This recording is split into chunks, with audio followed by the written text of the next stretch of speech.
start off and give you an overview of what we are going to do in the next 4 sessions. So we are having in all 5 sessions.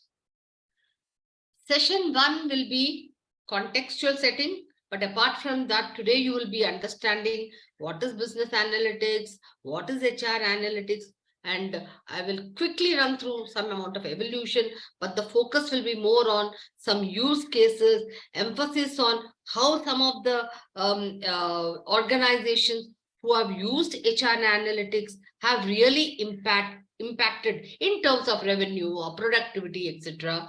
And then we will also talk about data, qualitative data, quantitative data, all those regressions and correlations. We'll see how data is, because data is important. I may have a lot of data, I may have a lot of metrics, but what is important? How do you actually draw insights from that? What do you do with the data? I might be sitting on huge data. How do you actually then connect? We'll also look at the 4 levels of how an organization works through HR analytics. Okay, so we'll be setting the context. And then in the session 2, we'll start with looking at, because you can do analytics, but ultimately, if you cannot quantify what should be tracked or what kind of analytics should I do? So you need to understand business.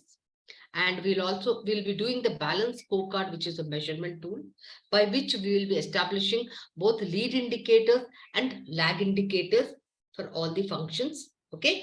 And from those indicators, we will be then gaining insight, which actually you can take back and do it in your own organizations. And then you will see that how that every HR function, what it does, how does it connect to the what? Business objective or business goal, and what kind of an impact it is. Okay. Then in the session 3, we will be doing all analytic for recruitment, statistical analysis, benchmarking, especially for recruitment. Okay. And operation analytics in terms of recruitment, compensation, performance management, etc. And in session 4, we will do predictive analytics, where we will do correlation, regression, no talking, all with data. So I also want to emphasize that all these sessions will be more of what practical and breakout activity. So I will actually recommend that you must go through a little bit of the theory before you come, so that you can have a quick learning. Okay, it will save your time and also helps us, because I'm not going to spend a lot of time telling you theory. Theory you can just read up. Okay, guys. And session 5 is very, very exciting. So this is something Wilma has brought to you. You will have a lot of data, but if it is not visualized into graphs, charts, pie chart, trend analysis, you will not be able to make insights out of it. So she will be helping you with Power BI, okay, and data visualization. And in today's times, Power BI is an excellent tool to help you with data visualization. Let me start with some, cases, a very well-known case studies rather, of organizations which have actually done HR analytics and have gained huge impact. I'm sure everybody knows about one company which is called Best Buy in US. Have you heard of Best Buy, guys? It's like a big like electronic, retail store. Okay. Now you have huge number of outlets. Now just read this, Best Buy. Best Buy made what? By increasing 0.1% of employee engagement, they were able to increase the annual operating income of the store by how much? $100,000. This is a hard figure. How much? 0.1% increase in the employee engagement has brought about $100,000 revenue. Now, say for example, if I were to go to my HR head, or even if I would go to my CEO and say, please sanction me 25 lakhs, I want to do employee engagement activities. Will your CEO give you? Huh? What will he say? Snehata, what will he say? Today, yes. He'll say, why? Why do you want 25 lakhs engagement activities? Oh my God, Yes. it's such a, I don't have the budget, it's a huge cost. But if you go and tell him, so I can show you data that by increasing, my employee satisfaction index by just 1% last year, I've been able to increase the revenue. And if you show him the figures, correlate the satisfaction index with the revenue, then say, hey, take more and please bring more revenue. Because you added to the business revenue. Right. Let me again show you another example of AT&T and Google. Typically, what is the criteria for us to select higher entry-level students? Anybody? Guys, I want everybody to, don't wait for me. Let's ask Prashant Chaudhary. Hey, what is typically when you want to hire entry-level students? What will be the criteria? And generally, it's based on the past acad records and You'll have a cost, yeah. and the institution from which they are passing out. And apart from that, generally in the interviews, we look at the attitude of the person and try to see if it would be a cultural fit with the organization or not. Yeah. So there are certain attributes or certain characteristics. You will say you should pass first class. You should have percentage of marks, right? Anybody below 60, or normally they want 60, not entitled. I mean, we don't want to even consider them. All right. Okay. So you have certain characteristics. You might also have from a very prestigious. If you are a product company, also I want from IIT, I want from this best prestigious schools with high academic records. But let me tell you this research. There's a huge data on this. So everybody knows AT&T, right? AT&T and Google, it is demonstrated data. They have actually looked at what the number of people who have been hired and then correlated their performance after 6 months also and after 1 year. And they saw that people who had the initiativeness were better performers.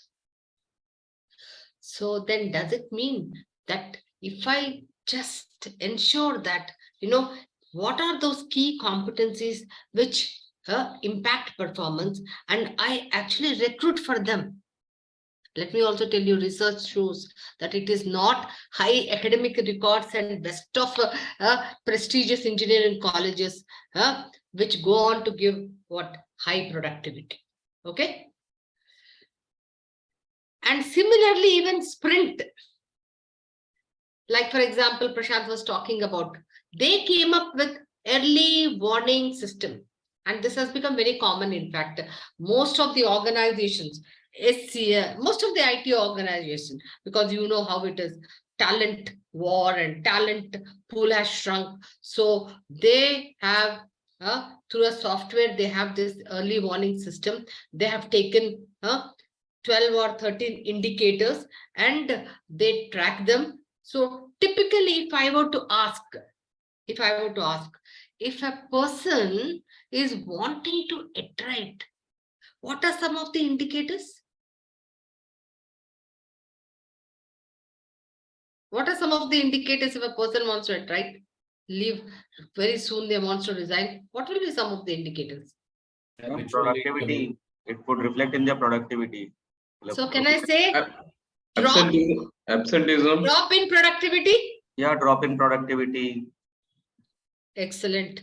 Okay. Absenteeism. One second. Absenteeism.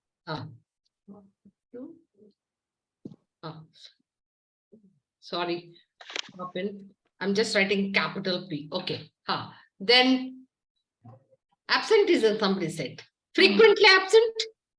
Yes. Less involvement. How will that reflect?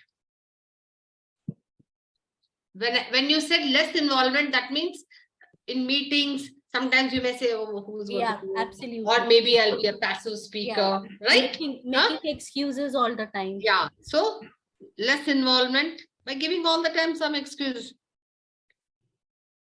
Even encouraging toxicity amongst colleagues. Yes. 1 second. You said something. Involvement. Yeah. What is it, Snehlata? Increasing toxicity amongst colleagues. I don't know how I can frame it, but productivity less, but again, affecting the colleagues also. Don't do that. I mean, Okay. affecting the overall workforce Okay. Okay. in a negative way. What else? All the time asking for salary records, salary sheets, frequently asking for salary details, Ma'am, there is a concept called network analysis. Again, if in your network somebody is prone to leaving, then that person also has a higher chance of attrition. Right. Always seen on what social media? You think so? Yeah. Available for work. LinkedIn, Status change. Facebook all the time, looking at, or maybe he's all the time also attending certain network meetings.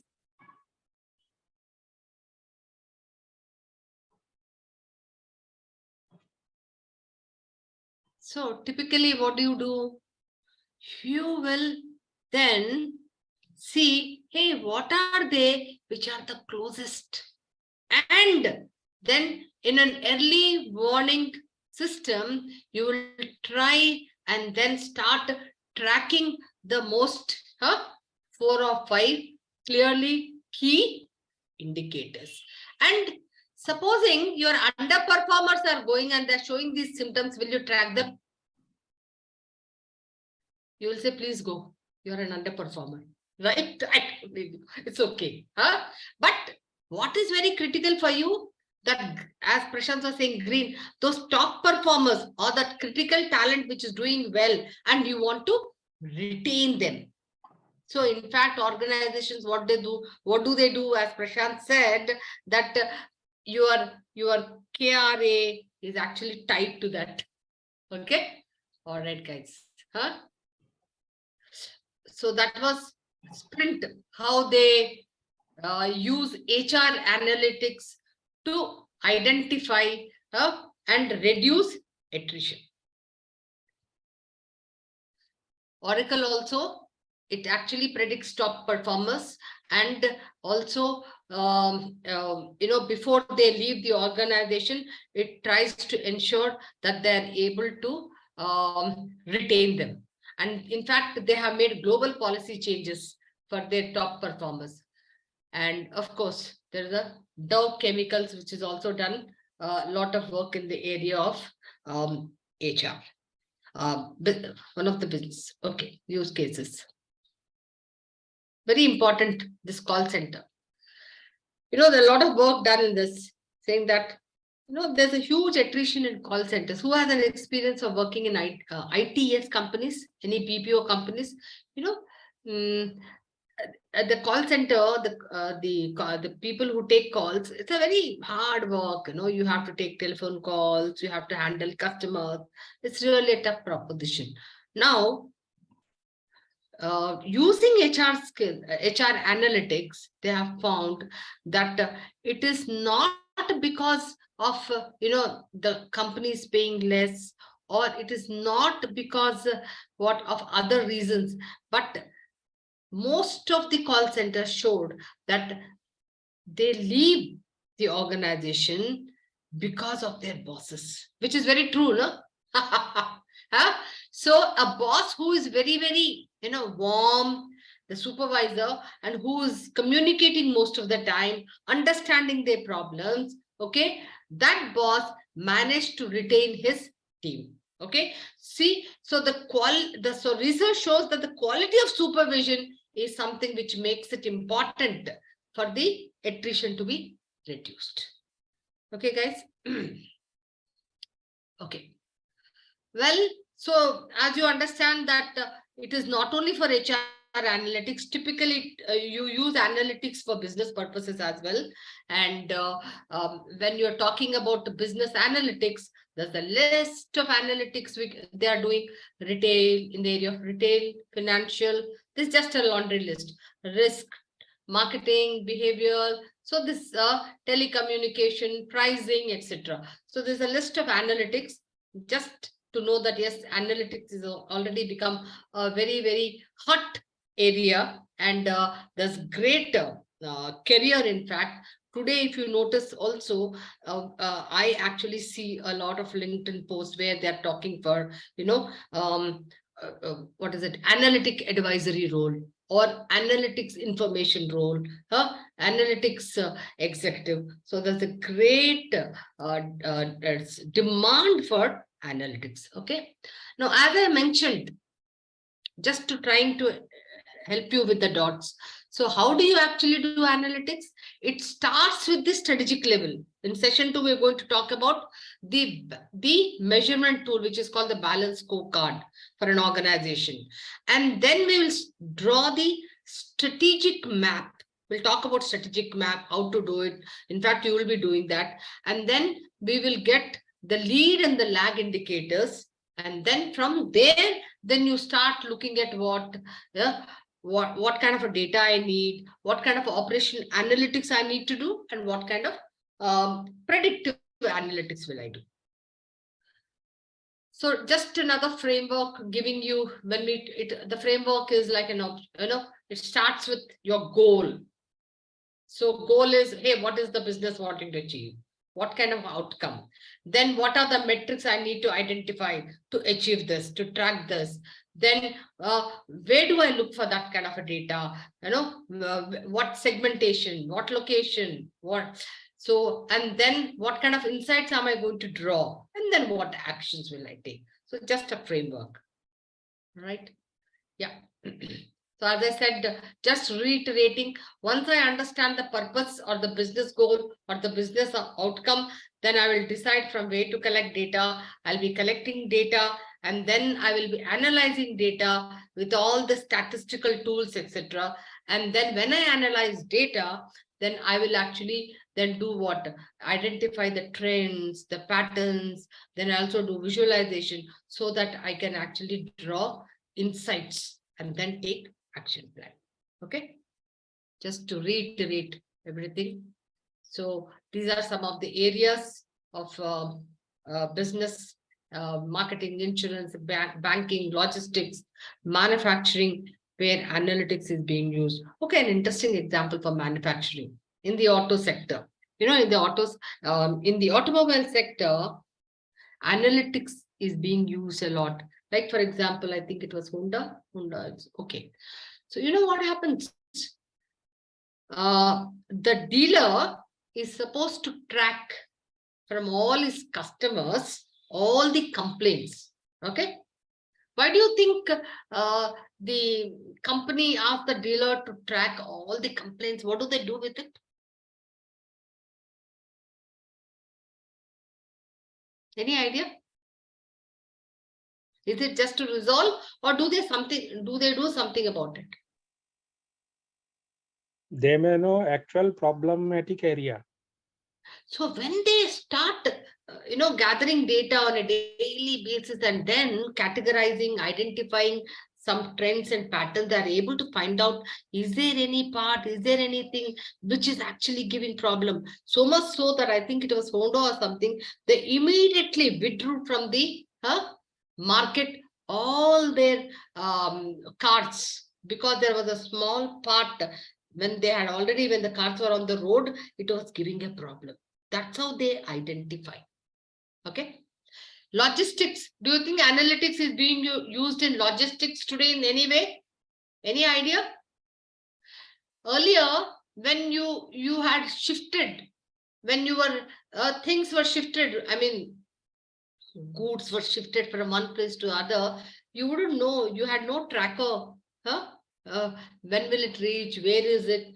Today you can actually track whether it's on road, now where is it on, in the ship, or is it, so you can actually track at any point of time where are your goods, and what analytics is being used in a very big way. And likewise banking, insurance, marketing, etc. Okay, this is what I wanted to show you in the first statement. So finance people, what do they have to show off? What do they say? When they come to the meeting, when they have a management meeting, the finance guy will talk about, hey, I've done so much of revenue, I've done so much of financial data, EVA, EBITDA, profit, everything hard data, right? The marketing on the salesperson will talk about net promoter scores, market share, customer shares, product shares, etc. The manufacturing guy will talk about his operational efficiency. He will talk about productivity, quality, efficiency, everything quantified. Now, all of us are human resource people. I want to really hear from you. I'm sure there are some senior people also.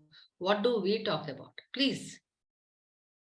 Hey, I want some responses. Yeah, don't be blank. So, ma'am, Ma'am, nowadays we are talking about more into diversity and inclusion. When it comes to- Yes, because it has become mandatory. Yeah. That percentage in every organization, you must have diversity, right? Yeah. So, But- you are that is But because now of it's your- a time for inclusion as well. We do have diversified people, but are we really including them? So diversified in inclusion is hot, I would say, a discussion nowadays going on. Yeah, So I have a very different point of view and perspective on this. Organizations, not just by doing a mandatory that we want to have diversity inclusion, because we are also having LGBTs do not show any racial discrimination or gender discrimination. And to that, I think we need to actually widen our minds in terms of looking at people, because even though we say diversity, inclusion, we have, physically enabled people coming, but still, are we showing the same kind of a, because they also want to be treated on par with everything, whether it's promotion, whether it's pay equity, etc. Okay, those are some of the other issues. Yeah, thank you. So, Okay, I think from HR front, you can mention attrition rate, how we have reduced attrition rate, or we have maintained the attrition rate in that as well. absolutely. For the CEO, the most important metric, I'm sure all of you will know, is what there is something called what? ECR ratio. What is the most important metric he will like to see? ECR ratio. And what is this ECR ratio? Employee compensation ratio. Employee turnover. Employee turnover. Earning per resource. At least I'm happy that you are talking about it. Okay, so ECR ratio. So ratio means you know that there are two, no? So it is actually what? Employee cost to Revenue. got it? For the CEO, this is a very important metric. Why? Because if your employee cost is high, what will happen? Your profit margin will go down. Reduced. So that's why I'm sure every time you go to your CEO, asking for what approval of one full-time employee, what will he say? Kaam chala lo. ROI, they'll ask for ROI. Contract, why don't you go on take a contract person here? Why do you want a full-time employee? He will, if I take a full-time employee, you tell me, how are you going to trade off? He wants to trade off in terms of cost. So he'll say, what automation will you bring? Or for example, when at the year end, when we have to give annual increments, and especially as an HR head, I recall, so okay, 7%. So that means my wage cost will increase by this much. So call all the business heads, ask them. So because we are going to increase this much, so how are they going to now, balance it? with what kind of innovation will they do? What will they automate? Or from where will they bring extra productivity, etc., etc. Right? Because if your wage cost is all the time going up, your profits will come down. And today, because of so much of competition and everybody everywhere, you are saying, hey, I will give you at a much lesser rate than the competitor. You can't afford to. Now, let me tell you, I don't know how many of you are in the automobile sector. There, the wage cost is just about 8 to 9%, because there are other costs like what they have the material cost. They have also other costs. Now, if they go up by yeah. Ma'am, not only in automobile sector, in our sector, in power sector also, this manpower cost constitutes a major component of the O&M cost, that is operation and maintenance cost.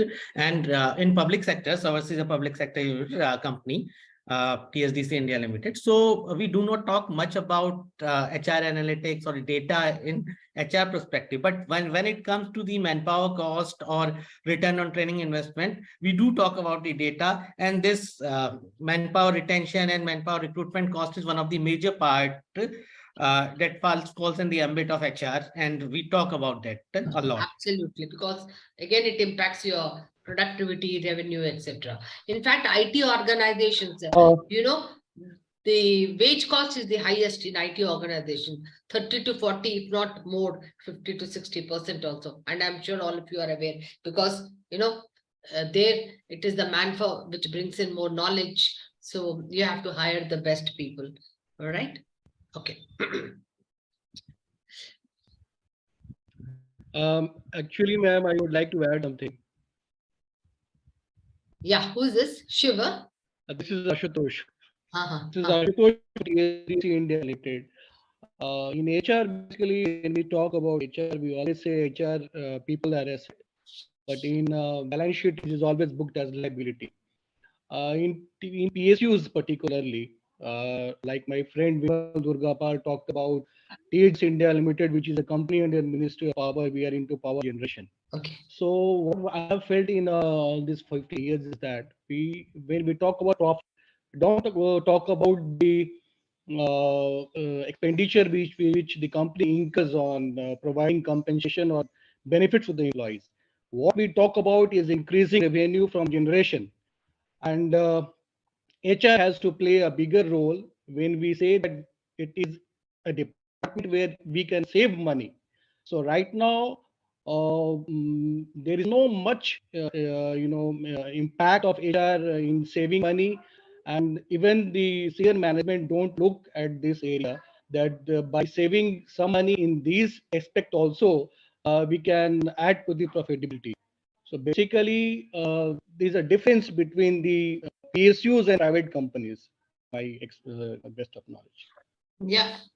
In fact, I recall my friend and a batchmate, Mr. Vinod Bihari, who was also, ED and all that in the power sectors, power finance. So there, in fact, for the first time, they had introduced variable pay. Earlier on, people were all protected with this, guaranteed pay, fixed pay, right? So they were not stretching themselves, so they would see that it had an impact on productivity. So how do you actually then ensure that there is a differentiation, and at least you are able to reward the top performers? So they introduced the variable pay. And I think, in most of the public sector organizations, now they have introduced this pay for performance. But earlier, there was no pay for performance at all. Am I right? Yes, it is PRP, performance related pay now. Yeah, because it was only, fixed pay, and fixed pay is actually a huge wage cost, because it is guaranteed pay. Whether you perform, whether you underperform, you will get the entire 100% fixed pay, unless and until you exit the system or you are sacked from the organization, right?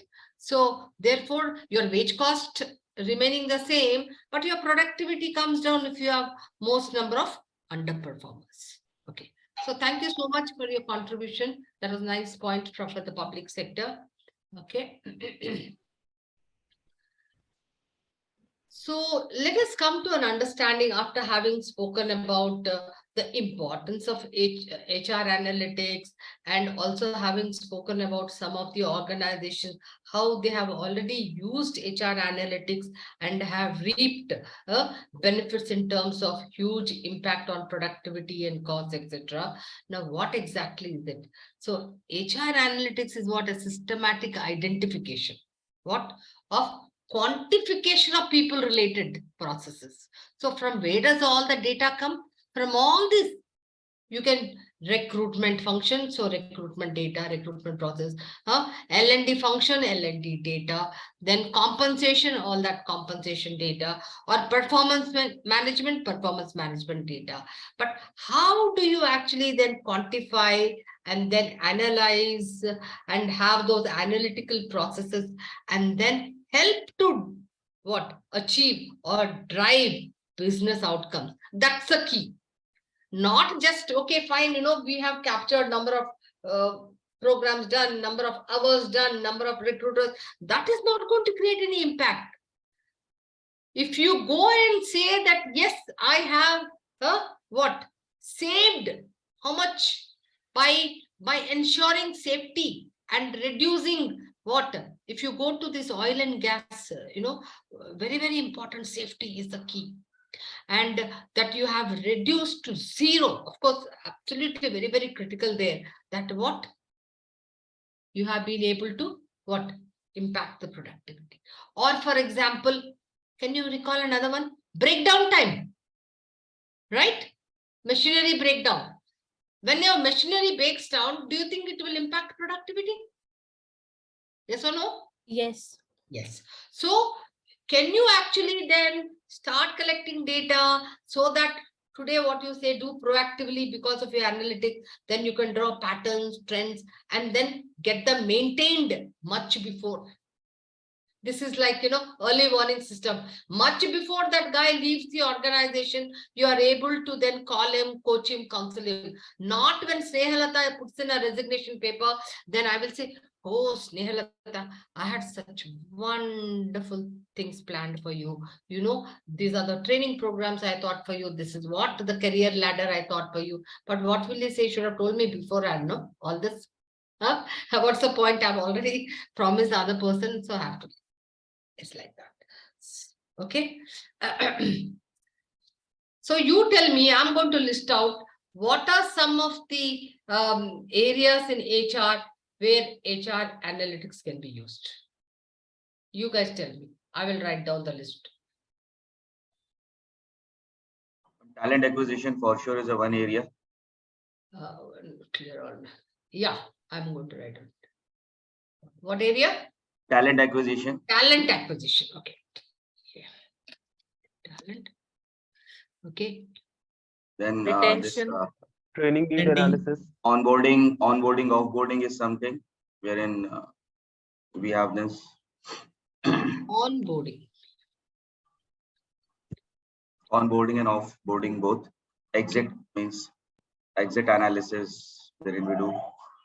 Exit analysis. Okay. Employee Training need engagement. analysis we can do. I believe when we are talking about talent acquisition, it will cover the complete gamut of talent Yeah. acquisition. So I'm now looking at it broadly. That's why I left space as well. So yeah. Employee engagement. Promotion and placement. Employee. Okay. Engagement. Okay. Performance. Performance. Competency development. Competency Performance development. management. Great. Performance management.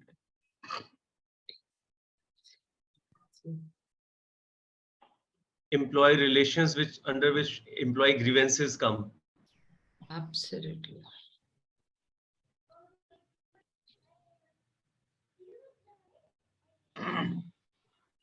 Yep. Learning and development. Okay. L&D.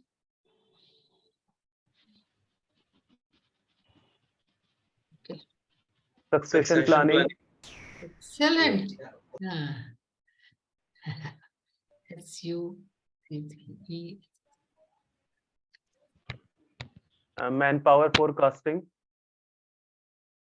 Yeah, especially in public sectors, I recall manpower planning for is a very big Yes, area. manpower planning and forecasting. Because Yes, it is needs the a most lot important. of approvals as well, before you start. So this process takes a month or two as well. Okay. Okay. So leadership, huh?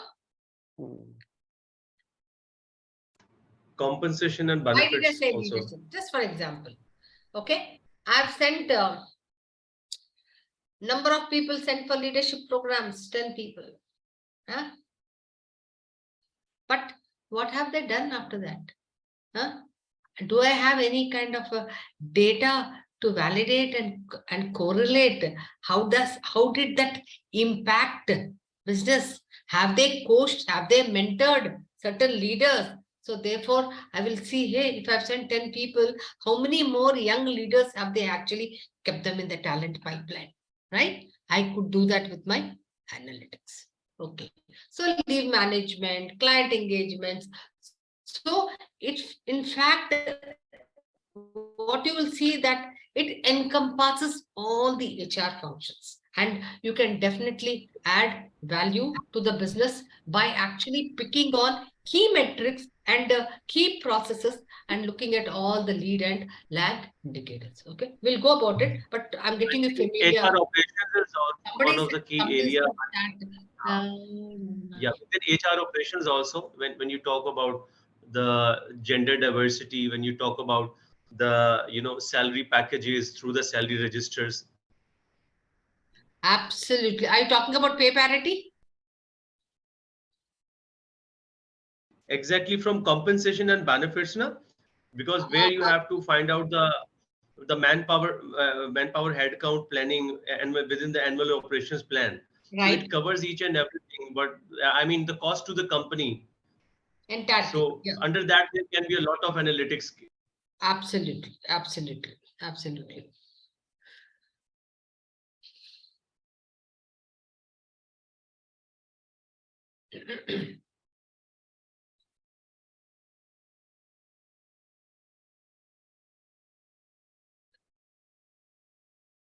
So these were some of the things which you have already talked about, right? These are the areas where HR analytics is being used extensively. Okay. So if I'm using analytics in such a way, what is the benefit broadly? What do you think is the benefit? Where all clear areas, where all does it help? How does it impact? It impacts what? Any before I start? So it helps in prediction. Pardon? Yeah. Okay. It helps in prediction and also to come up with the solution when we are seeing some probable resignation from certain department of from employees. Prediction. Okay. Yes. Solution. Okay. It can Analyzing help the us trends getting over the the right years. insights from the data. It helps in But what finding could the be, okay, what could be some of the key broad outcomes? Okay. Somebody, I think this is on the move or she's on the move. I know, sorry. But yeah, if you can control that noise or mute it. Okay. And analyzing the past trends and then planning This is accordingly. the process. So I'm talking about what are Okay. some of the benefits of using HR analytics. it helps key to find benefit the is- key factors. Outcome Indicators. The key benefit is establishing HR as a credible strategic partner of the business. That is the most important benefit of HR analytics, because we can show the benefits are there by the processes of HR before also, but we can prove that or present them through the data or through HR analytics. So that is the most It can important. help us in making the strategic decisions for different functions. Yeah. So yes, all excellent. Like it gives you prediction of solutions. It helps you to establish yourself as a credible partner. But let me also tell you guys, by doing what? Let me show you. Because when you use, these are the three major areas, which for the CEO also it matters, right? Because when you say prediction of solutions, but ultimately translated into what outcomes? It has to be translated to some outcomes. That means you can reduce costs, no? Or you can increase performance, or you can increase productivity. So these are hard numbers. You agree? For example, simple. Somebody said talent acquisition and they talked about talent acquisition. Entry-level talent acquisition. I am, say, for example, a call center, and suddenly I have a new project coming in, and I have to recruit in volume numbers 200 people. All right. I have a certain budget and a timeline. Okay. So by using analytics of the past data, I can look at all the sources, channels, and say if there are 4 channels, what is the best channel where I will get more yield? You know what is the meaning of YIELD, yield? What is it, guys? Anybody? Yield. I used a word called yield, because I do not assume. I want people to Returns. Outcome. Absolutely. Somebody said yes. I mean, what do you return? But more appropriate is outcome. I mean, what is the outcome, output? So if you are getting more number, 20%, resumes are getting actually, selected out of 500 resumes. It depends what kind of a yield ratio you're looking at, right? Because if I'm having a poor yield ratio, you're wasting a lot of time. So what will I do with that? Then I'll know, hey, I don't have much time. I know that these 1 or 2 sourcing channels will give me the higher outcome. So I will focus on this. Okay. So you can reduce your cost. So I'll say, hey, I can actually, go about doing the social media, whatever the sources you want to do, reduce the cost. So likewise, what happens? These are 3 areas which are very, very important, and also which are very, very important for the business. Just in between, I really appreciate if sometimes what happens, because everybody has a different understanding of different jargons or words that have been used for the analytics. So I really appreciate if you can also explain what exactly the word is being shared. Like take example of the ratio. If somebody has not worked, like yield. So what is yield, by the way? How does that sound and what does it mean? Yeah, I have that in mind, because when I'm doing recruitment analytics and show you deeper down the funnel approach and all that, then I'll put up the glossary for that particular thing. Okay. In every session, I will use also a glossary so that you are able to, I will reinforce it so that, you know exactly this word, the word means this appropriately for the Thanks for understanding, Nirmal. I really appreciate it. Yeah. Thank you. Okay. All right. So cost, performance, and productivity are very, very important areas wherein the HR analytics helps or benefits the organization. Okay, let me just close this. Okay.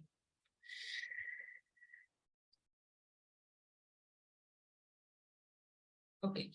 So having given you a little context and all that, and of course, theory is something which you can read. Okay. Let us look at, because this HR analytics is all about data. Okay. So let us look at some of the statistical terms, right? Because then I will also give you some data and ask you to do something with the data analytics.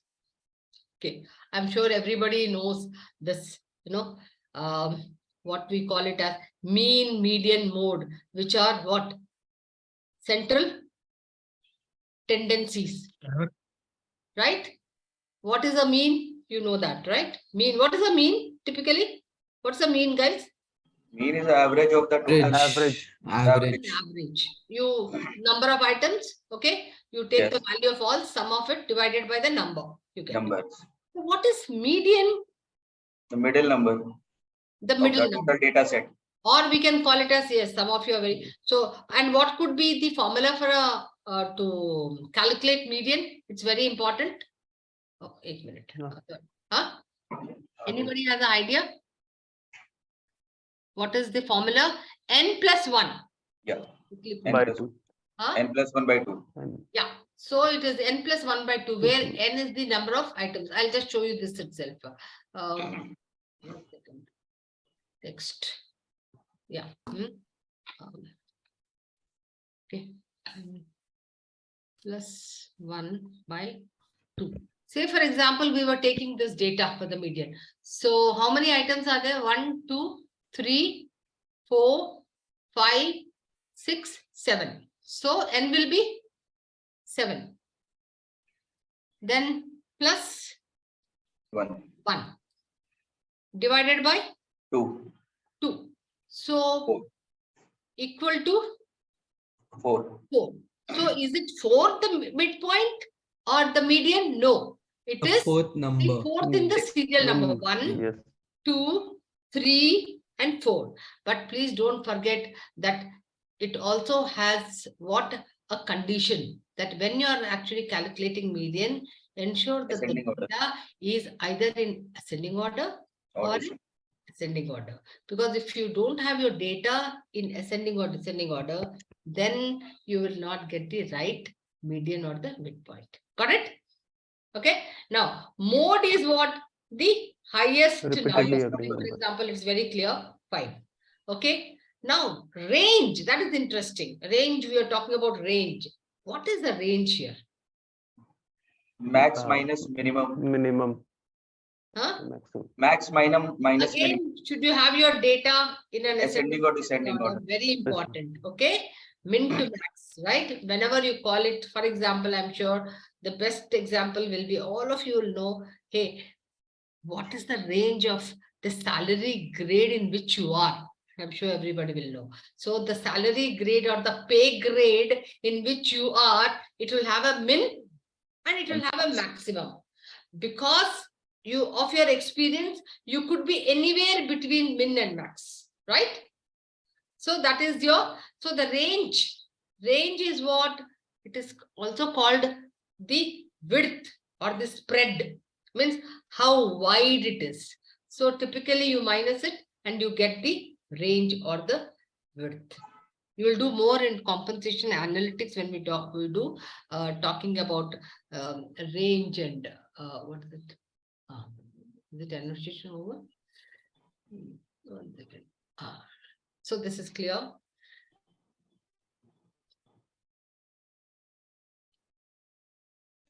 Okay. So again, range, standard deviation. Today, you don't have to calculate statistically. At the click of a button, you can get everything, right? Huh? Correlation. Let us look at correlation. And we'll do a small, quick example, correlation. Anybody who understands what is correlation? It is nearest relation between two data set or two data points. Yes. So two variables, right? Two variables. Okay. Two variables. There is no, so we want to see the relationship. What kind of a relationship exists between these two variables? That is called correlation. So think of that there are, what? Read this. Anybody who wants to read it? Why? Afternoon session. Anybody? Ashok and Deepak are two recruiters from the same company. Ashok is a person who always boasts about his recruiting skills. Okay. He has a fixed set of questions which he asks to the candidates. He feels just by looking at the person, he can judge whether he or she can work well or not. He is quick to judge candidates and easily explains why he selects or doesn't select people. Okay. Now, whereas Deepak is a quiet person. He always asks simple questions to the applicant and tries to analyze his body language, interest, and potential. Let us see, this is a case study where there are two interviewers and okay, and they are doing a panel interview of a list of candidates. Now, how do you know that they are bad or good interviewers, and do they need training in interviewing skills? So what one can do, use analytics. How do we use that? A, B, C, D, E, F, G are employees. Got it? Now, when you are doing an interview of A, B, C, D, F, G, Ashok gave a rating interview. This is the rating interview. On a rating of 1 to 10. 5, 6, 8, 7, 9, 3, and 4. Got it? Now, after 6 months, the business also gave us the performance rating. Okay?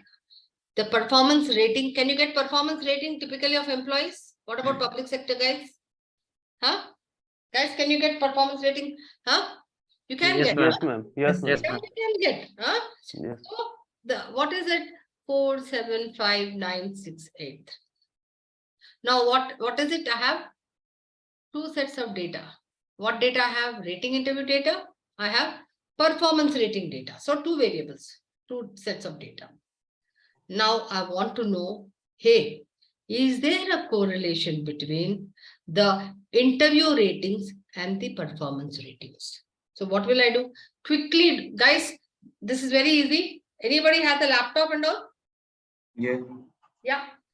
So just put rating interview data, performance rating, select the data, go to function X, Excel, that is function, go to Corel, and then quickly tell me what is the correlation. All of you do it if you have. Can we, I mean, I have a question. I mean, rating interview questions and performance rating questions, I believe they are different. No, tell me. But can we still do the correlation? No, come again. The interview questions and the performance rating questions, somewhere they vary. No, not the questions. The rating. This guy has rated all these people. Okay? The rating. Okay. So you are talking about overall rating. Yeah. Now we are not talking about the candidate here. We want to see whether this guy is a good interviewer or a bad interviewer. Got it? Okay. Okay. Fine. So we want to see, is there a correlation between what rating he has given and then what the rating of the performance is? Okay. So guys, can you do quickly? To do it, just put the data, select, go to function, Corel. I'm going to stop this. If somebody has put the data, I can just read them. Excel may do data. You can just put this data and this data quickly. Then I will close it. Then that person can put the Excel sheet. Then everybody can watch it and I'll help. Okay. You can just put IR, interview rating, candidate interview rating, and this is performance rating, right? Okay. Okay. Now what will you do? Select both the data.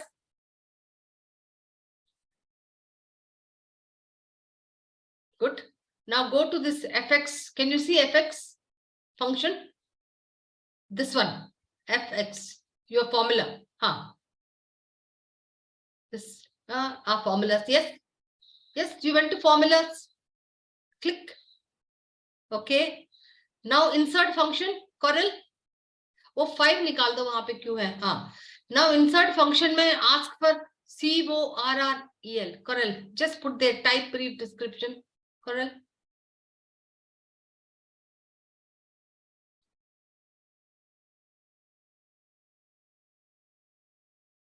It's coming 0.10. Yeah.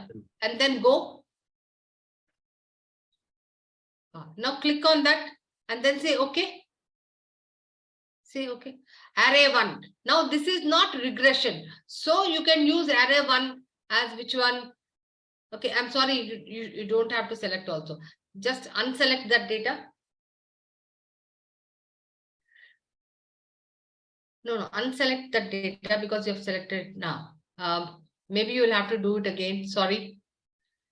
I'll help you to draw this. No, don't go to home. Just go to, yes, insert function. Yes. Yeah, it's already there. Okay. Now, array 1, draw that first line, array 1 data, yeah.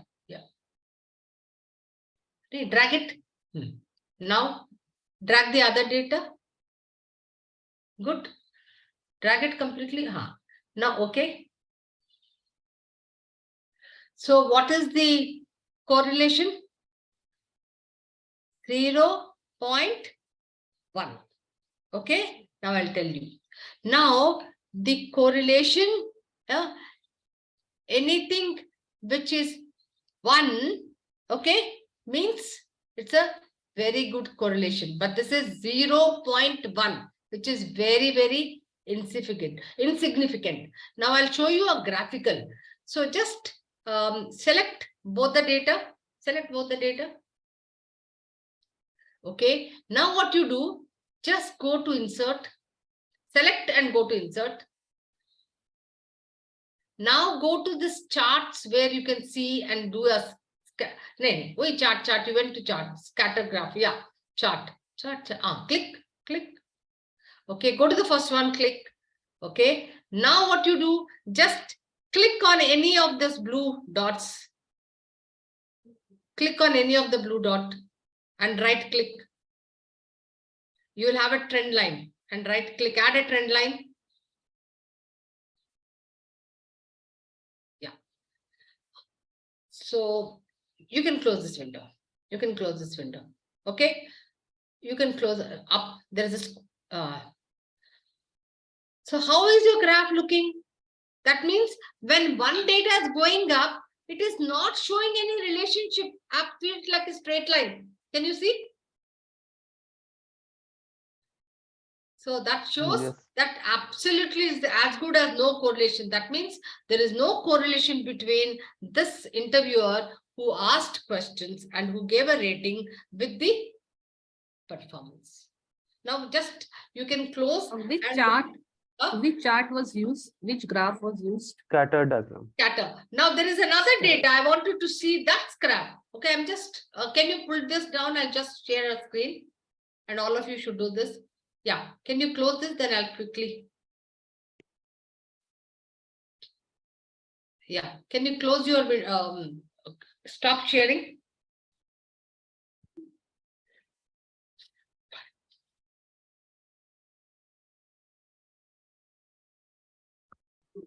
Okay, yeah. Okay. So I want you all to do this now. See, you got this, all of you. Okay, absolutely no, because it is 0.1. Now do this data, guys.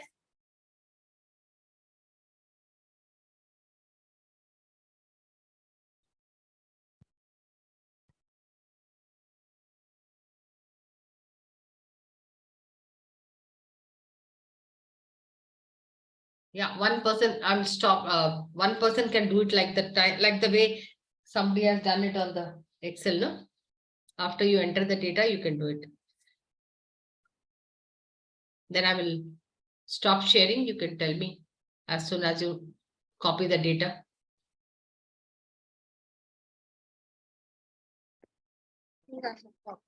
Okay, then I'll stop sharing. Yeah, you can actually, whoever is doing, they can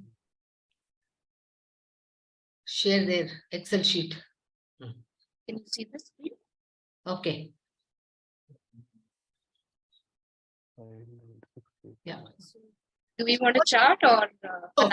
You can 0.6. But first calculate the correlation. 0.6. So to calculate correlation, no, don't select. Okay. All that you need to do is go to insert function and Corel is there. Go and okay.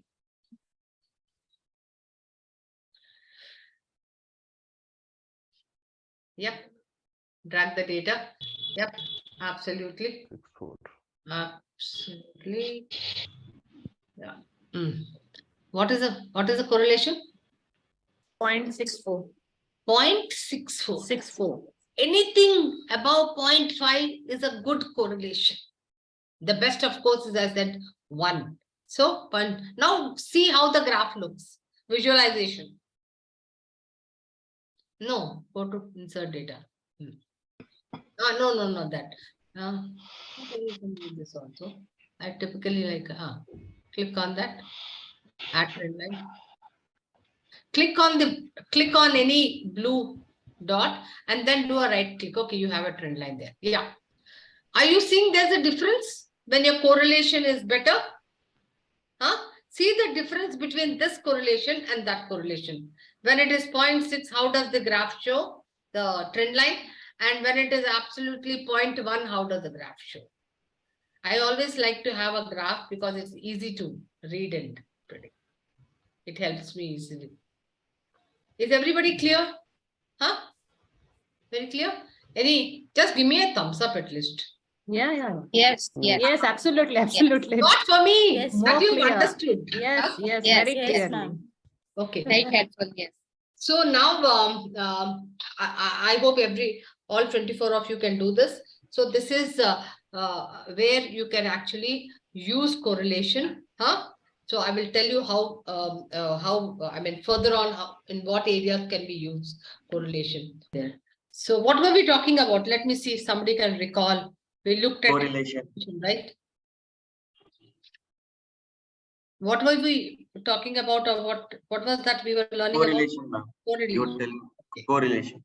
So what does correlation? Correlation is again another statistical tool or a technique which helps us to understand the strength between two or more variables. Okay, and we saw that in that exercise.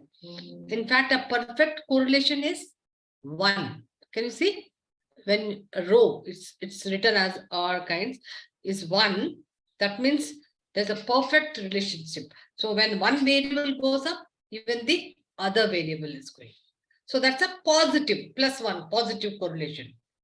You also can have a negative correlation. That means when one variable is going up, the other variable comes down.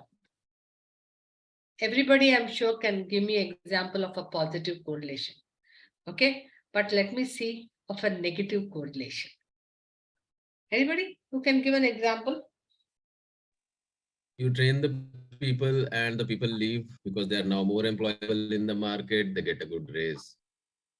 Tell me. I mean, we train people, employees, and they get trained. They are more employable in the market with new skill sets, and they leave because they're getting a good raise too in another company. But so effective training. I don't know whether we can establish a correlation, negative correlation also. We have to see with the data, right? Yeah. But one almost nearing to a good example is you could actually see that the more time you spend in guiding, coaching, mentoring shop floor people in doing a work, the more time, that means higher it goes, the mistakes, the number of mistakes they do comes down. You agree? See, there's a negative correlation, right?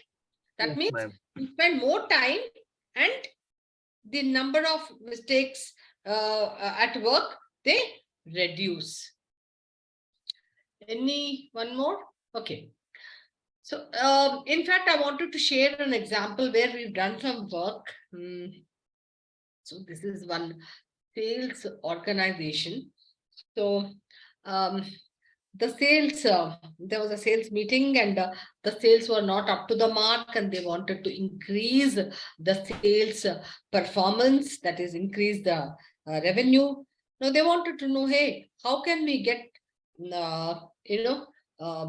get more out of our salespeople, sales team? What is that we need to do? And everybody sat together. So somebody said, you need to give training in, product knowledge. Somebody said communication skills, etc. Okay. But typically, say for example, Snehalata is a trainer and she has gone and given, just because the CEO said, no, product knowledge I think is very, very important, or the marketing manager said. And so Snehalata was called and she had given a training in product knowledge. Yet after the training, the results were not there. The team has not been able to perform. Who will be blamed? Huh? The person who recommended or the person who gave training? The trainer has done a good job, right? Huh? That's why we are not seeing any good sales. But essentially, we have done a research, and let me tell you guys, what did we do? We took a mix of good performers, average performers, and poor performers. And what did we do? We actually looked at the number of calls they made and the output, achievement, result, targets, what they have achieved. Okay.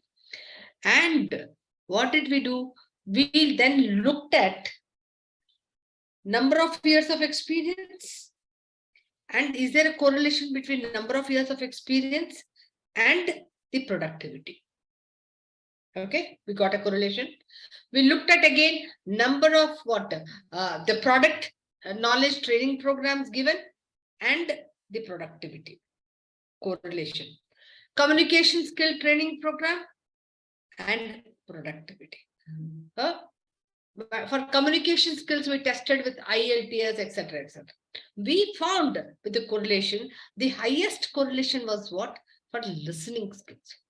Listening skills actually contributed to the highest correlation. That means what? There was a strength between a salesperson performing to his higher end of listening skills.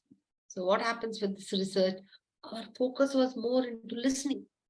So what I'm actually trying to tell you is through correlation, which is actually a predictive analytic technique, you can actually then predict that to increase the productivity, should I increase all the competencies or should I increase each competency? So you can actually, through that calculation, you can establish. Okay.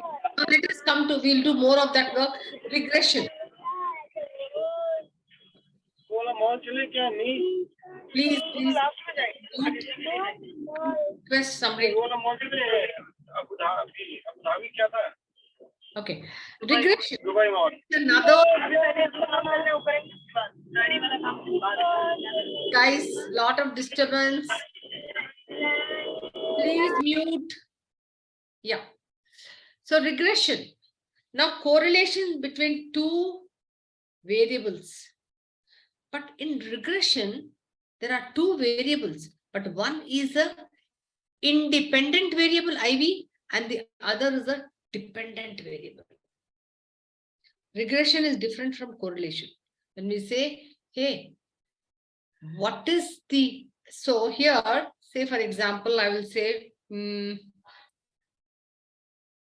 actually growing a plant in a pot. Okay. I'm putting fertilizer. All right. And I'm seeing the growth of the plant, which will be a independent variable.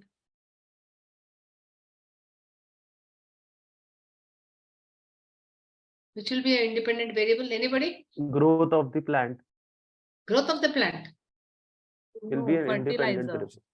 Fertilizer. Growth of the plant. Okay, growth of the dependent variable. Dependent on fertilizer. So fertilizer is my independent variable.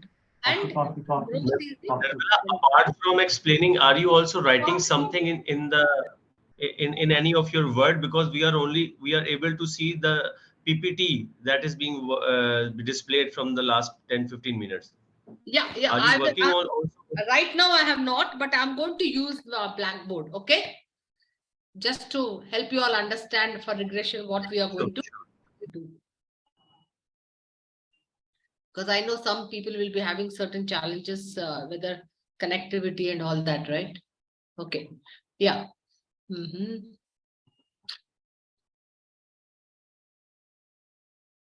Okay. So when I'm saying regression,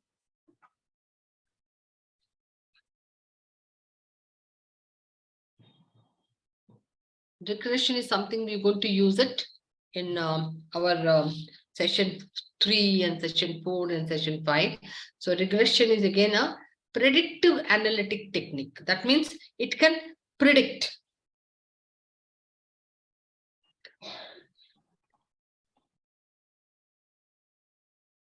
Okay. So when we do regression, we have two sets of variables. One is a independent variable.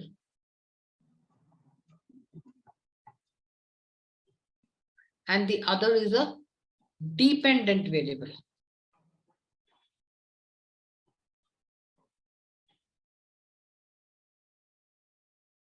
Okay. As explained, say for example, can you think of some examples of independent variable and dependent variable? Anybody? I gave you just an example of this, what? Fertilizer and growth of the plant. Think of HR. What could be a independent variable, Ivy? And what could Budgets. be Speaking of what we just spoke sometime back, budgets for hiring depend on the ECR ratio. Sorry, your voice was breaking a lot. Okay. Can you hear me now? Yeah, now I can hear you. Huh. So, taking an example from what we discussed a while ago, the budgets for hiring are dependent on the ECR ratio. I mean, the performance of line. Okay, but no. So here, when I'm talking about regression and you want to use two variables, number of training programs. Number of trainings and productivity. Okay, when I said number of training programs, you will take the a list training. of. Yeah, you will take a list of participants, say Prashant, Krushikesh, Shiv Chaudhary, everybody, and then you will write 5 programs, 4 programs, 3 programs, 2 programs, etc. Okay, and then you will say, hey, what has been the productivity? You can take the productivity numbers as well. So, number of training programs will become your independent variable. And dependent is your what? Productivity. So you can always check whether there is really by attending number of training programs, is there, then you can do a regression. Then what you can do when you will do, because it will predict. So then you will say, hey, if you do 2 training programs, productivity will increase by this much. Are you with me? Only when there is correlation, you can do regression. Only when there is a relation between 2 variables, then you can do regression with an independent variable and a dependent variable. So this is just to give you an idea, but we will be doing a lot of work on that with hard data. So you will be able to easily do that. Then we'll predict, like for example, in a public sector and all, you can exactly say, so we've done so many programs, but now you can actually calculate that if an employee does 4 programs, productivity will increase by so much. You can actually predict, okay? And then you can imagine the response, how your CEO will respond. It's so great. He'll say, give them more programs then, okay? All right, okay. So I'm not, so typically independent variable is called X and dependent variable is called Y. Even in compensation, we use a lot of regression, where we will say independent variable will be if I'm actually evaluating the role, the job of a person in quantification in numbers. So I can say 300 points, 400 points, say 400 points. Then these are points. Okay. Then I'll say for an HR manager, maybe. Then the market data for this HR manager, I'll put as, say, for example, 80,000. Okay, what does it mean? That this market data 80,000 is dependent on this independent variable, which is the total point value. Okay, yeah. Sorry. Stop sharing.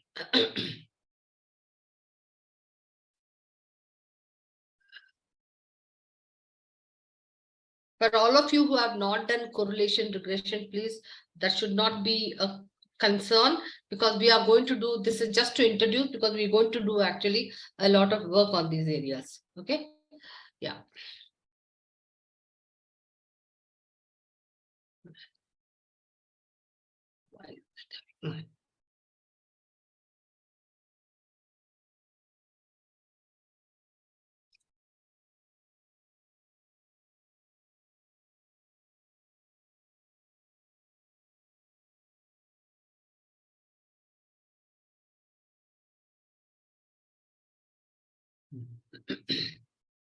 Okay, so this is called trending.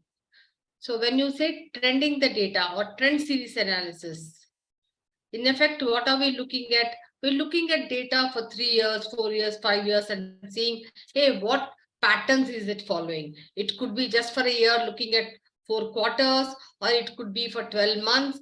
Typically, we look at trending of the data, especially for our attrition data, right? Month on month. YTD we do, right? Year to date. And then attrition, or is it even we can look at data, our hiring data also you can look at when are people actually leaving at writing, etc. Then in fact, absenteeism, you can also look at absenteeism. Typically, if I were to look at a year's data or 2 years data, typically when are people on leave? So all this can be calculated. Seasonalities, in fact. Yeah. So with trending of the data, which you all will have a full session on this, you will get to draw these, very easy to do, graphs, charts, tables. So we will be giving you data and you can make all these graphs, charts and tables as homework as well. And also in class will help you to teach you all this, how to create a dashboard. Now, interesting. So how do you do forecasting? That means, how do you actually, in research, especially when you do market research, there's a lot of qualitative forecasting and you do a lot of analytics around it. So what happens is that you are collecting a lot of data through focus groups or panel surveys, and then getting data out of it, and then making a qualitative forecasting. Similarly, you can also do a quantitative forecasting. Some techniques will be taught to you. So quickly now, let us come to, there was some data there, I'll show you a little later. So let us come to evolution a little bit to understand how did HR analytics really evolve?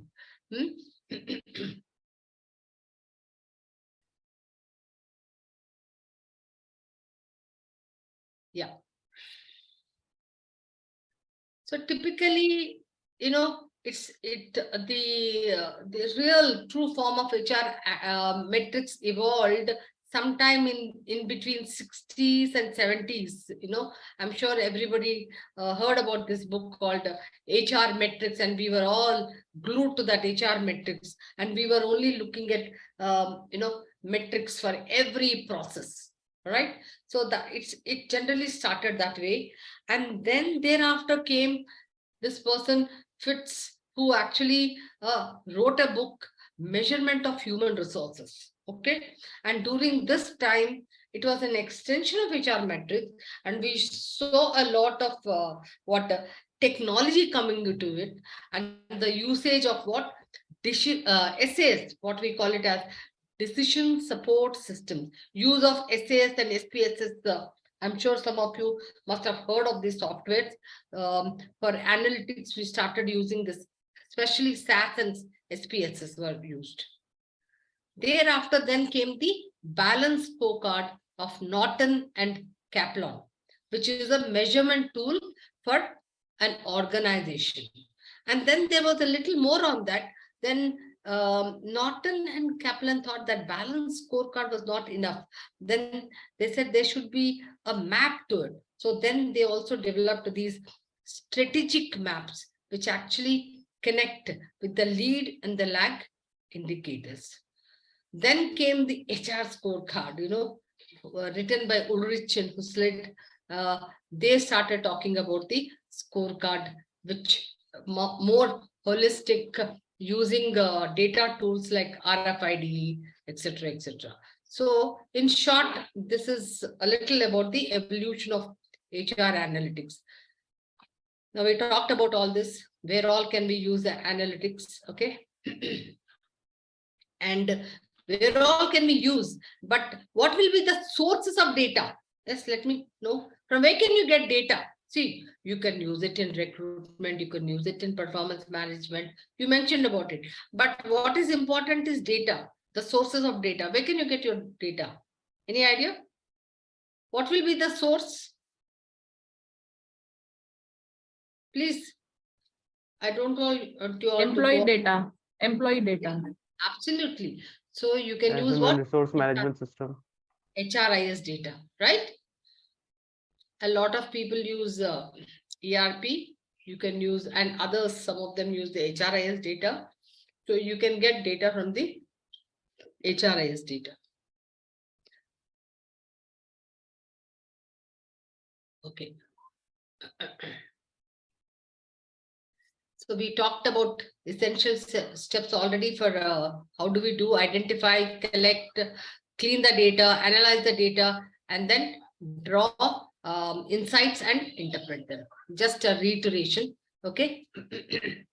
Of course, what is very, very important is that the KPIs are important, key performance indicators. Okay, let me ask, what are some of the KPIs of, say, for example, a recruitment process? What are some of the KPIs of a recruitment process? Lead time reduction. Yes, excellent. Yeah, lead time. Then? Cost saving. Okay, then? Retention. I'm sure a lot of people do talent acquisition. Retention of the new hire, cost per hire, time to hire.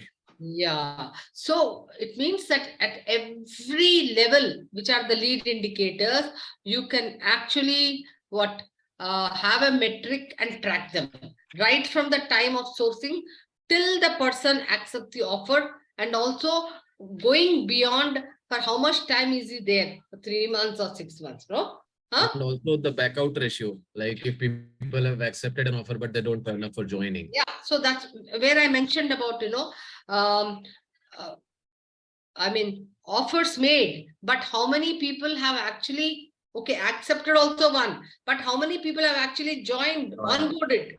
Because you must have planned for 20 people and only 5 people have come. Huh? So you'll need to do the root cause analysis later. Okay, this is just a list. I'm sure all of you will get this list.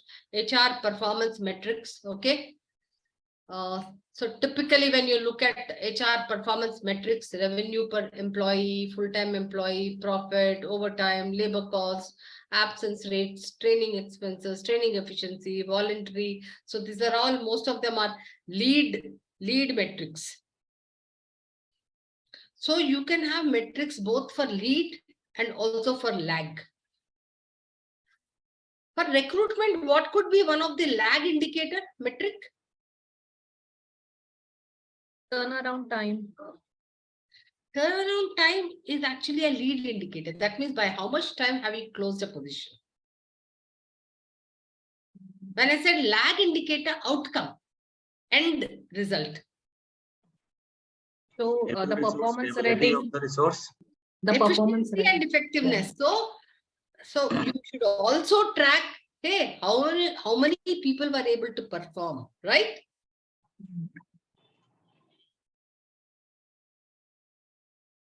These are some of the other general workforce metrics. Then these are, yes, everybody is very passionate about recruitment metrics. Time to hire, we talked about time.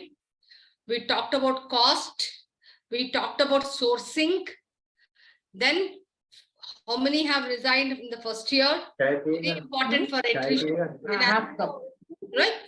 Attrition analysis, typically we do first year, second year, because we want to know, do people resign in the first year, or do people, if they stay for 3 years, then what is the attrition? So we are able to then see certain patterns. Then what is the first year turnover rate, which is actually again an attrition rate. Okay. Then candidate job satisfaction. In fact, in my previous organizations, we also do, when we onboard people, we also take some amount of, their experience of the entire interview process. It helps. Then selection ratio, cost per hire, etc. So again, here we have what? Yield ratio, vacancy rate, sourcing channels effectiveness. So when this is their sourcing channel effectiveness. I want to ensure that we understand the same thing. What is sourcing channel effectiveness? Placement consultant, job posting on the websites. Yeah, so that you are talking about various sourcing channels. But when we So what cost? effectiveness, what does it mean? What cost has been incurred and how is the return from that channel? Probably the. Yeah. So one is you can also From see every channel, how much is the success rate? Yeah. Which of So the channel one, is providing you the maximum people who are Correct. got hired? yeah. So one is you can see at every level what is the success for every channel, that is, which is almost like a yield, or you can also see at the end of it, job offers accepted, you can see from which source are you getting the maximum. That also will tell you, hey, am I getting good, I mean, from where am I getting the good quality candidates? Then what will I do? If I know if the yield is high in a particular channel, I will put all my effort and time and resources in that channel as opposed to some channel which is not giving me results. Am I there, guys? Yeah? Yes. Yeah, cost of getting to optimum productivity, etc. Okay, so these are some of the, again, most common metrics. These are the visual boards. All right, now KPIs again, KPIs. All right, so there is some amount of data cleaning which you need to do before you start doing the analytics part. So what am I wanting to come to is data. How many of you do some research and something? So when you're using data, there are two types of data. What is it? Quantitative data and qualitative data. Very easy. So numerical data, examples. What can be the examples of numerical data? Number of hires or number of people per count. Okay. Okay. Yes. Anybody else? Yeah. Huh. Salary. Employee salary also will be numerical data, no? Huh? Yes. Okay. All right. Qualitative data. Qualitative data can be nominal data and also ordinal data. So what is nominal data? Nominal data means names. So it's like a male, female, names. Okay. Nominal data. Nom, name. Ordinal data. Ordinal data is what? In your performance management, on a rating scale 1 to 5, you have what? Anybody, can you just tell me what is it? Good, better, best kind. You have good, better, best or something else? Huh? Excellent, very good, good, Yes. average, poor. Outstanding, meets Outstanding. expectation, exceed expectations, kind of. Yeah. So for example, Net promoter score. say for example, I have hot, hotter, hottest. Okay. Now, can I convert this into numerical value? Can Yes, I convert this into numerical value? Yes, ma'am. So hot can be 1, hotter can be 2, hottest can be 3. Can you give me some examples in our HR data where you have ordinal data and we convert that into numerical data? That appraisals rating. Pardon? Appraisals rating. Absolutely, appraisal rating. That is just now what we gave. So what we do, we then convert that into 1, 2, 3, 4, 5. 1 being the lowest and 5 being the highest. Okay.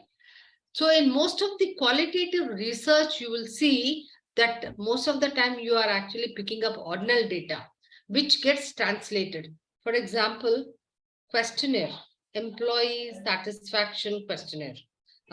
You do a survey. So what do? You will say what? Agree?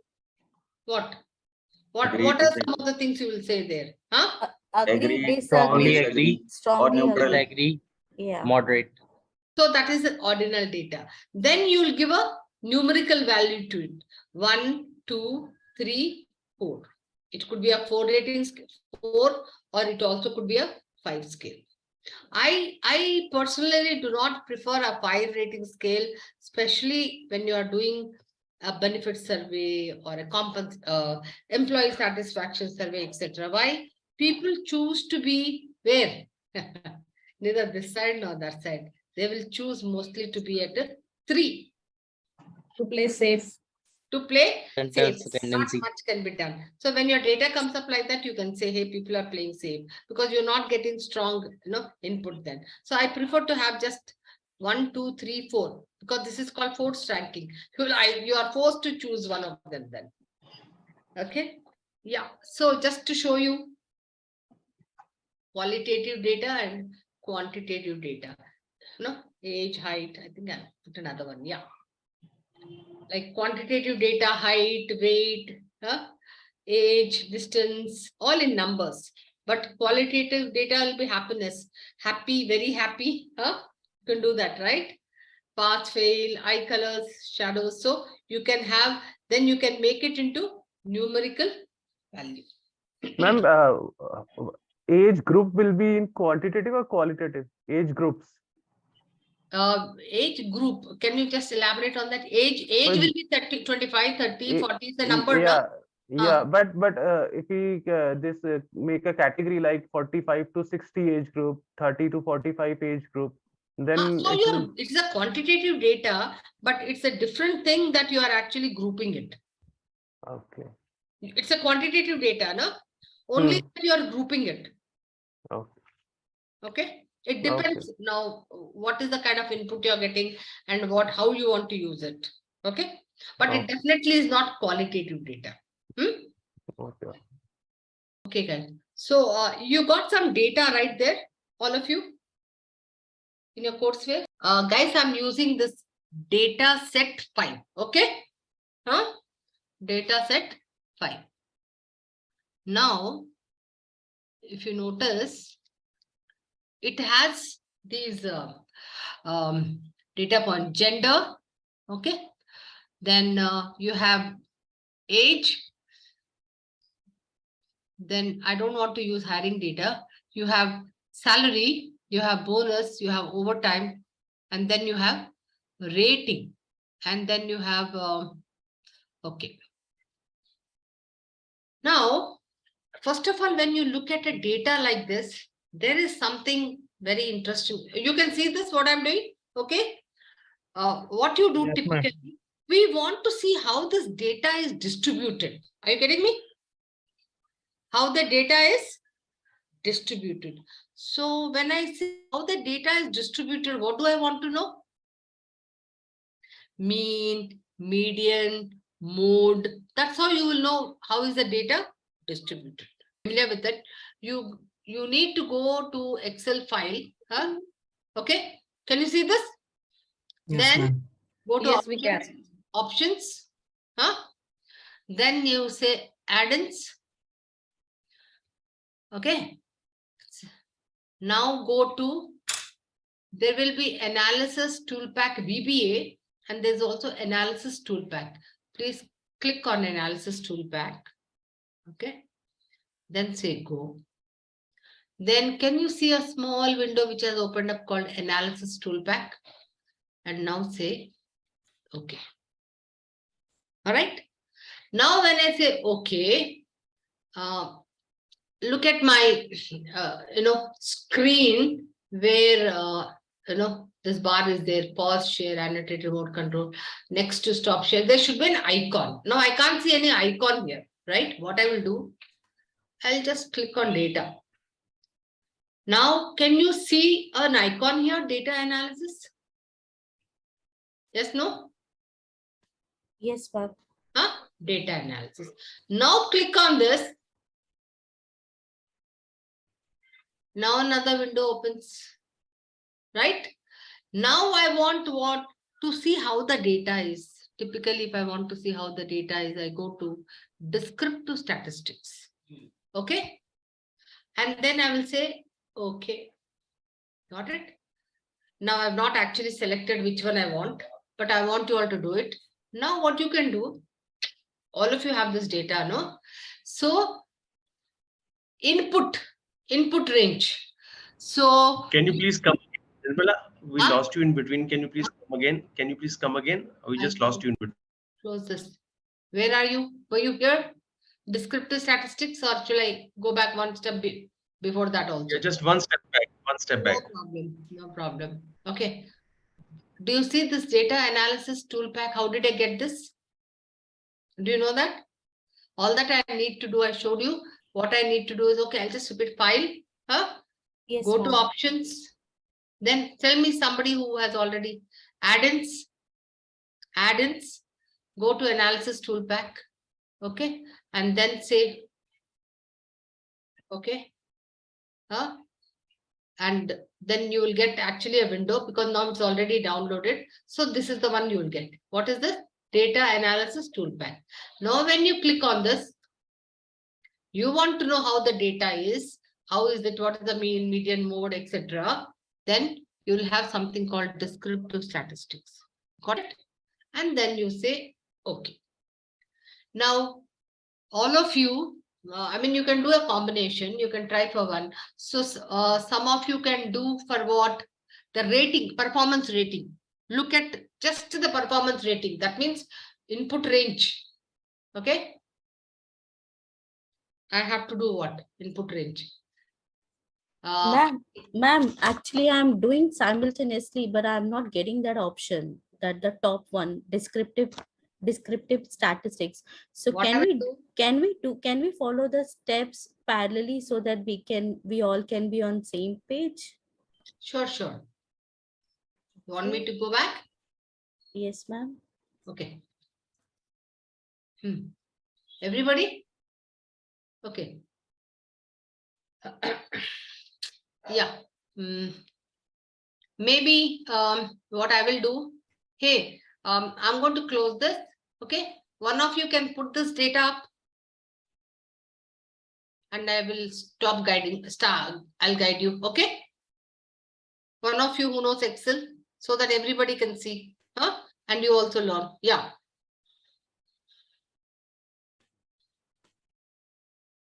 Okay. Make it a little bigger. That's it. Yeah. I'm not well versed with the. Pardon? I'm not well versed. I just followed your instructions. No problem. Please. You are here, is it?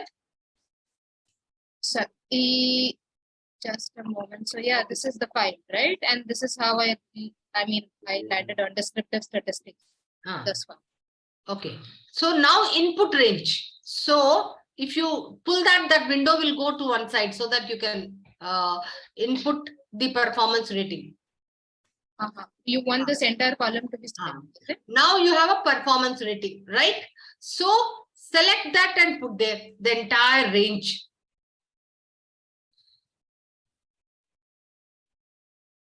Oops, I should have done a control down. Yeah. Okay. Yes. No, just see if there are any blank. Right. Everything. Yeah. Okay. Or we can just click on you want label in first row, column. then please start from the label. Can you do it again? Right. Just yeah. Can you do it again? Yeah, just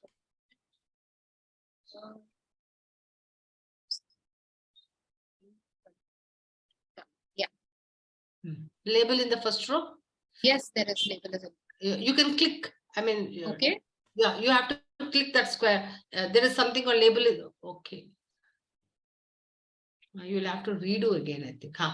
Summary statics we'll have to click, I think. No, so no, you have to label also you can do, and then thereafter. I've selected the label, right? This is performance rating. Yeah, so you are doing performance rating. Did you get your rows correct? And then you do the output range. You want it in the same, you will have to put that, or in a new sheet, you put that. Where do you want your output range? So click on that blank place wherever you want. It's not giving me the option. Or Prashant, you want to? Yeah, you can do the next page. Yes.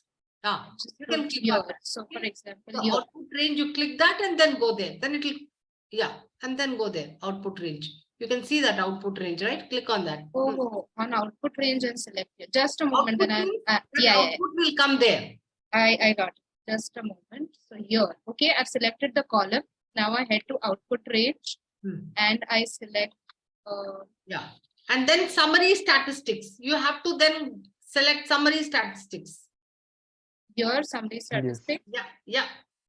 Now, but for some reason, I think someone else should do this. I'm not able to move down. Okay. Prashant, would you like to do it? For the benefit of everybody, Prashant. Where is Prashant? Disappeared? Anybody else? Okay, ma'am. Let me do it. Otherwise, yeah, please, otherwise. Good, you volunteered. Yes, ma'am, I can do it. I mean, Yeah, Avais is already there. okay, Avais, you want to put up the Yeah. data? Yeah. Anybody? Once you get it, then everybody can do it, for 2, 3.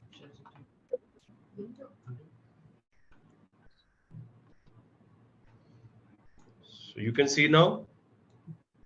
Yes, Avais. Yeah.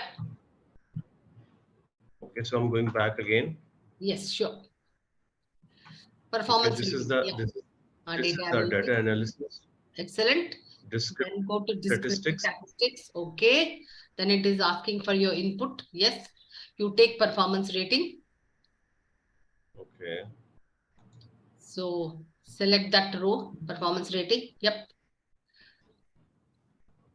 Okay. Label in the first row, put a column tick. Okay. Output, where do you want your output? So you have to click that, no? You have to click wherever you want that. You have to first click that place. If you want it in the M and N columns, yeah, do it there only. Click there, it will come automatically. Or if you want the P, then. So the issue here is I was facing the same issue. Otherwise, what you could do is click in the checkbox of output range and then select your cell. Yeah, absolutely. Wherever you want. Now you clicked O and then go to that and click it. Yeah.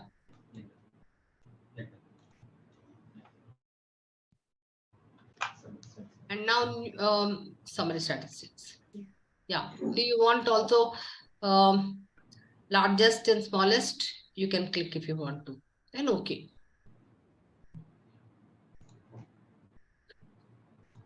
Yes, then okay. Make it little bigger, then you will get. Yes, guys. Can you see how your data looks? In the performance rating, if you were to read your data, what is the mean? Mean means average of the data is 3 point something. What is the standard error? Not so much of importance. Median is very important. What is your median data?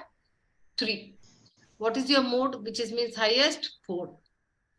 What is the standard deviation? 1.3. What is the variance? It is 1.8, I think. Okay, forget about kurtosis. You don't need that. Okay, then what is your minimum in your data? You have that. What is the range? The difference from maximum minus minimum. Your minimum is 1, maximum is 5. What is the number? Sum 492 total. What is your largest? Is 5 and your smallest rating is 1. Are you getting me now? This is how your data looks. Now you can't know all this, right? When you look at your data like that. So if you use something like a descriptive statistic, at one click of a button, you will get to know how is your data distributed. Now, all of you, can you do on your own, in your laptops, for performance rating who has not done that, okay? And also, if you also do salary and bonus.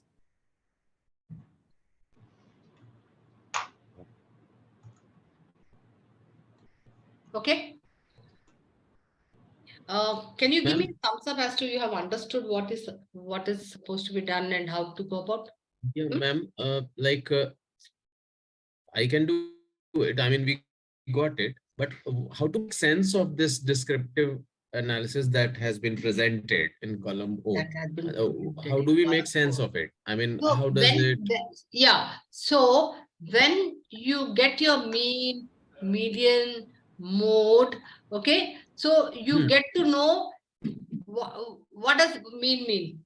So in your performance rating, how is the distribution? So your mean, that is the average performance rating is how much?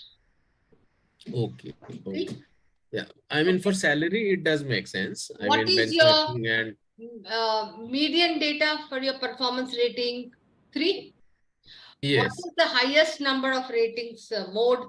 So that means most of the people have got 4. Huh? Okay. Now, what is the minimum here? So at one go, you are getting all this. Yeah. Okay. Okay. So this is a fundamental thing first, which you need to get a sense of your data. Okay, so in one single snapshot, I can say that the data is more or less correct as it should be. The rating mean should be around 3. So when you look at it, you can also make out whether it is a normal distribution or whether it is rightly skewed or whether it is leftly skewed. Getting me? Huh? Okay. So when you do you will get normal distribution means your major average at the 60% is in the, the median, the mean, all are there, right? So the skewness, how is the data? Is it normally distributed or is it skewed? You will get to know all that. I want you all to do 1 or 2 data fields so that you get a feel. All right, guys? Yes, ma'am. Okay, so now you can pull down that. Yeah, you can stop sharing. And please try your hand at this. I hope everybody has laptops. So, Nirmala, one more question. Yeah, please. Other than the numerical data, can that data be also be extracted? Like take example of promotion eligibility. If I take that column completely, so what will be the response? No. Eligible, not eligible. Promotion eligibility. So now you have to note that eligibility, not eligible, right? Eligible, not eligible. Okay. So in that, what are you going to look at? That's something you note. It's qualitative data. Unless, of course, you will give eligibility one number and non-eligibility. Making sense? So only 2 things can be extracted out of it, either an eligibility or not eligibility. So for example, your question is very valid. When you do a survey, you are doing what? Exceeding expectations, whatever. Okay. But are you not giving a numerical value to it? 1, 2, 3, 4. Only then you will do analysis, right? You mean to say if we are whether it's a Gallup survey, connecting it, eligibility, we are connecting it with the number, and non-eligibility also with the number, then it can be extracted. Yeah. If you want to translate it, obviously that's why we are trying to say that we have to give even qualitative data a number. Yeah. I did for salary. This is I did for salary. Let me look at the data. The average salary is 77,000. The median salary is 76. Okay, median is the midpoint. Okay, and range is okay. Minimum, maximum. The count is 160. Good, Snehal. Okay, good going. Somebody said they were having a problem with the data analytics. I had, Aman. Can you just showcase I that? can just suggest to Aman. Aman, when you go for that, first step, let him also go on Go. Show on the screen. Sometimes it. Because I was facing the same problem. I was not able to see that. Yeah, Aman, can you share the screen? Yeah. Instead of OK, click on the Go first. Then you will get it. So actually, it is in my home. It is showing this analyzed data in data. No. This is not data analytics tool. No. If I just close this and go back to file. Now go to options. Go to add-ins. Now go to analysis toolpath. 1 second. Then go and then OK. Okay. Not OK. Got it. Probably that would be the problem. Go shortcuts. Go to go. Go. Yes. Then go OK. Okay. Okay. No, he has to play a ticket. He has to get anything right. Now go to data. Just click on it. You have formula. Next to that, you have data. Click there. He did not select it just before pressing OK. In the start and I'll When should the I second, once more? yeah, second window last comes, you have to tick on it. Yeah. So from add-ins, then this, Go. then you said go. yes, Go. can. Okay. Okay. Okay. Now tick, Okay, tick on I have to analysis. select this. Yes. Okay. Yes. Okay. Yes. Thank you. Always when you do an error, right, your learning becomes better. Yes. Okay, Aman, Thank now you. you can go ahead. Sure. I'll try this. Okay. Should I stop sharing? Yeah, please stop sharing. Okay, I want you guys to do, please try all of you performance rating, and then I want you to do salary, because then I will do, I want you to do then correlation after that, okay? You want to just check if there is any correlation between the performance rating and the salary of a person, okay? What you want to see? Correlation between salary and performance rating. So what will you do now? You have to hide all the data. You know how to hide guides in Excel? Yes, and ma'am. keep only those two sets of data next to each other, because it becomes easier then. What will you keep? Keep your salary data and keep your performance rating data. Now apply that formula, function formula, go to formula and you'll get fx and say Corel, we did that, right? And please check and also do the graph. You want to see whether there is any correlation between what? High performer and salary. Got it? This is salary and this is performance rating. Great. Now, yeah. So the graph. What did you do? How did you do? You went to? I went to equal to fx function Corel. Formula, Corel, great. And Selected the array one salary, array two performance rating, and okay. Yeah, show the graph. Graph is. Yeah, click on any dotted line and just add a trend line. You will see for yourself. Trend line added, it is showing very straight. So what does it showcase? What does it showcase? What is the insight you will get? That means there is no, and especially it is minus. That means there is no correlation between what? Salary and the performance rating. And salary. Maybe we could look at increments. Increment data was there. That is a different thing. But as of now, with the data which you have, there is no correlation between what? Performance rating and the salary of the person. Why? Because there are several other variables which have been taken into consideration at the time of hire. So therefore, the salary is like that. Got it? Who's having I was having some challenge. So can I share my screen? Please do. Yeah. So this is how it is coming. You used Corel, no? Yeah, I use Corel, but with data analysis. Could you please redo it? Analysis. So, yes. So okay, do it again. Yes. So I'll show it again. Data analysis, correlation. Okay.